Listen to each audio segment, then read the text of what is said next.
सिंहभूम की सीट से गीता कोड़ा का बीजेपी में चले जाने के बाद अब कांग्रेस ने उस सीट पर दावेदारी भी छोड़ दी है, या यूं कहें जेएमएम ने उस सीट पर दावेदारी कर दी है। जो एकमात्र कांग्रेस की सांसद थी गीता कोड़ा, वो जब बीजेपी में चली गई तो शायद कांग्रेस के पास भी कोई वैसा उम्मीदवार ना रहा हो और इसलिए कांग्रेस ने भी बात मान ली और जेएमएम अब वहां से अपना कैंडिडेट देगी। लेकिन जेएमएम को आखिर क्यों देरी हो रही है, क्यों कैंडिडेट वहां से तय नहीं हो पा रहे हैं? गीता कोड़ा को जब बीजेपी ने वहां से टिकट दिया है तो आखिर किस पसोपेश में अब जेएमएम है? क्या उसे कैंडिडेट नहीं मिल रहा है या फिर दावेदार इतने हैं जो उन्हें सेलेक्ट करने में दिक्कतें हो रही हैं? आखिर किसकी दावेदारी सिंहभूम से मजबूत है? कौन होगा वो चेहरा जो गीता कोड़ा के अपोजिट यहाँ पर खड़ा होगा? हमारे साथ वरिष्ठ सहयोगी राकेश रंजन जुड़े हुए। सिंहभूम की सीट की भी काफी चर्चा हो रही है रंजन जी, और लगातार जब हम धनबाद की बात करते हैं, राजमहल की बात करते हैं, सिंहभूम की ये दो सीट राजमहल और सिंहभूम ही थी इंडिया अलायंस के पास, और अब बीजेपी की हो गई गीता। तो क्या चेहरा चुनना इतना मुश्किल हो रहा है गठबंधन के लिए या जेएमएम के लिए कि अब तक उम्मीदवारों पर नाम तय नहीं हो पा रहा? देखिए, अगर इसके लिए हम सिंहभूम की पृष्ठभूमि देखें और जो वहाँ लोकसभा चुनाव हुए हैं उनको देखें तो जो बागुन सुमरई जो कांग्रेस से वहाँ चुनाव लड़ते थे वो 5 बार जीते हैं और आखिरी बार वो 2004 के चुनाव में जीते थे। इससे पहले 1977 में वो जीते थे, 80 में, 84 में और 89 में बागुन सुमरई जो है वो सिंहभूम सीट से सांसद जो है वो चुने गए थे। तो 5 बार उनके नाम है। लेकिन जब आप 2004 से आगे बढ़ती हैं और 2009 में आती हैं तो आप देखती हैं कि सिंहभूम सीट पर एक नया चेहरा आपको एक सांसद के तौर पर दिखता है और तब जो है मधु कोड़ा निर्दलीय लड़ते हुए वहां से सांसद बनते हैं। ये 2009 की बात है। और अब आप उससे आगे बढ़िए तो 2014 में ये सीट एक बार फिर से बीजेपी के पास गई, लेकिन जो दूसरे स्थान पर कैंडिडेट रही वो रही गीता कोड़ा, मतलब कोड़ा परिवार से ही। और फिर 2019 में ये सीट गीता कोड़ा को ही मिला। मतलब कि बागुन सुमरई के बाद अगर सिंहभूम क्षेत्र में कोई चेहरा बना है जिसके नाम पर वोट हो रहा है, क्योंकि वो निर्दलीय होकर भी चुनाव मधु कोड़ा ने जीता 2009 में और बाद में जो है उनकी पत्नी गीता कोड़ा जो है 2014 में उपविजेता रही और 2019 में वो सांसद भी बनी। तो अब ये बताता है कि यहाँ पर जो कोड़ा हैं, फैमिली है, जो गीता कोड़ा हैं, उनकी दावेदारी बहुत मजबूत हो गई। और इसके अलावा क्या होता है कि इसमें बीजेपी का वोट जो है, जो कैडर वोट है, वो ऐड होता है।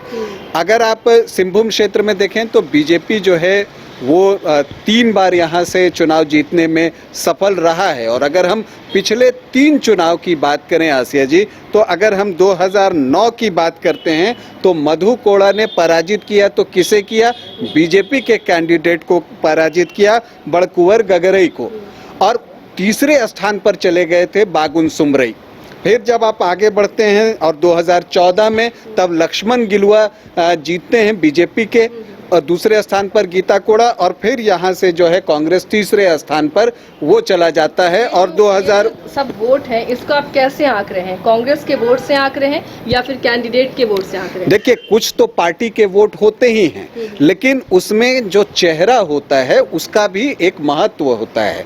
और हम ये देख रहे हैं, चूंकि जब मैंने पीछे कहा कि जब आप देखिए बागुन सुमरई का टाइम था तो 1977 में जनता पार्टी के लहर में जबकि कांग्रेस पूरी तरह से धाराशायी हो गई थी, तब भी वो जीते। तो उस लिहाज से आप देखें तो ये देखने में आ रहा है कि 2009 से जो कोड़ा फैमिली है वो एक चेहरे के तौर पर वहां पर निकला है और गीता कोड़ा की दावेदारी इसलिए जो है वहां पर मजबूत दिखती है। और उसमें जब बीजेपी का वोट ऐड होता है, क्योंकि पिछले 3 चुनाव से जब हम बात करें 2009 से, तो 2 बार बीजेपी उपविजेता रहा है, मतलब दूसरे स्थान पर रहा है, और एक बार जीतने में भी जो है वो सफल रहा है। इसका मतलब ये है कि वहां बीजेपी का वोट है।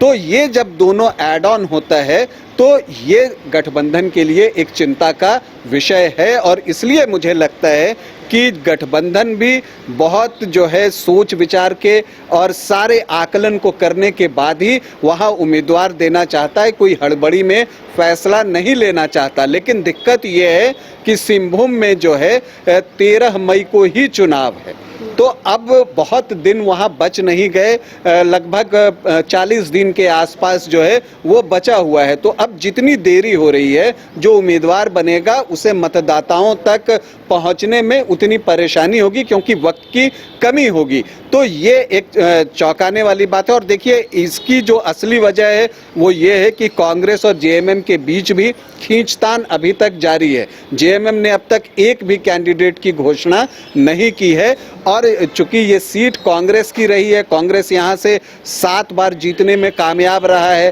तो उसको लगता है कि हम अपनी सीट को छोड़े क्यों।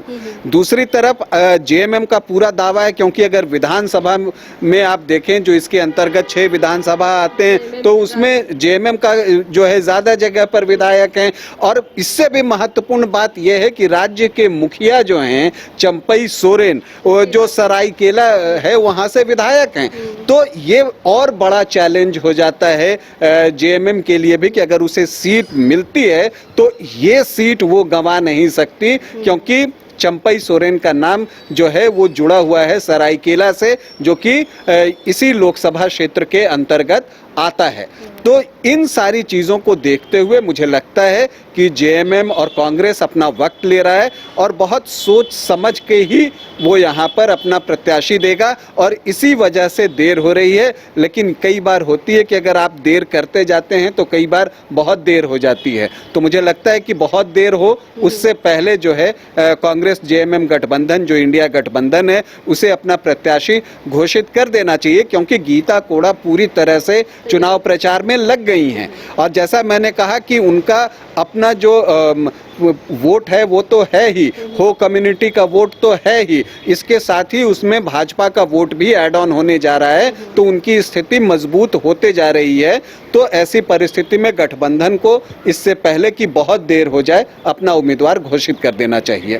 बिल्कुल, तो अब गठबंधन को जल्द से जल्द अपने उम्मीदवार की घोषणा करनी चाहिए, क्योंकि आप जिस प्रत्याशी को दे रहे हैं, जहां से भी आप उतारेंगे, अगर उन्हें वहां पर अपनी पैठ जमाने में, जनता के बीच जाने का मौका नहीं मिलेगा, तो बहुत मुश्किल होगा उनके लिए वो वोट बैंक लाना। क्योंकि सिंहभूम की जब हम बात कर रहे हैं तो गीता कोड़ा जो कांग्रेस से जीती थी, अब उनके साथ बीजेपी का भी वोट है, उनका अपना वोट भी है, और ऐसे में अगर कोई कैंडिडेट वहां पर चुनाव प्रचार नहीं कर रहा है तो एक भरपूर मौका गीता कोड़ा को मिल रहा है, खुला मैदान मिल रहा है जिसमें वो चुनाव प्रचार कर रही हैं। और अभी तक गठबंधन ये तय नहीं कर पा रहा है कि आखिर गीता कोड़ा के अपोजिट वहां से चेहरा कौन होगा।